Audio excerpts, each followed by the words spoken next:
రాజన్న సిరిసిల్ల జిల్లా వేములవాడ ఎమ్మెల్యే గారు రాష్ట్ర విప్ గారికి ఆది శ్రీరన్న గారికి గ్రామ పంచాయతీ కార్మికుల ఒక సమస్యల మీద లెటర్ ఇవ్వడం జరిగింది. ఈరోజు ప్రధానంగా చూస్తే గత ప్రభుత్వంలో దాదాపు 40-45 రోజులు ధర్నా చేసినప్పటికీ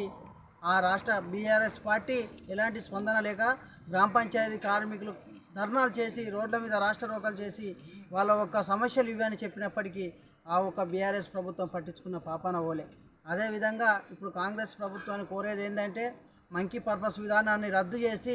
వీళ్ళను కాంట్రాక్ట్ బేసిక్ రద్దు చేసి ప్రధానంగా ప్రభుత్వ ఉద్యోగులుగా గుర్తించి సమాన పనికి సమాన వేతనం, గౌరవ వేతనం 26,000 వేతనం ఇవ్వాలని, అదేవిధంగా విధులలో ప్రమాదం జరిగినటువంటి వాళ్ళకు ప్రమాద బీమా సౌకర్యం కానీ, అదేవిధంగా వీళ్ళకు పెన్షన్ సౌకర్యం, అదేవిధంగా హెల్త్ కార్డులు ప్రధానంగా ఇవాళ మురికిలో పనిచేస్తూ ఉన్నారు. వాళ్ళకు డస్ట్కు దానికి దీనికి అనారోగ్యం పాలవుతారు కాబట్టి హెల్త్ కార్డులు, ప్రమాద బీమా సౌకర్యం, వాళ్ళకు సమాన పనికి సమాన వేతనం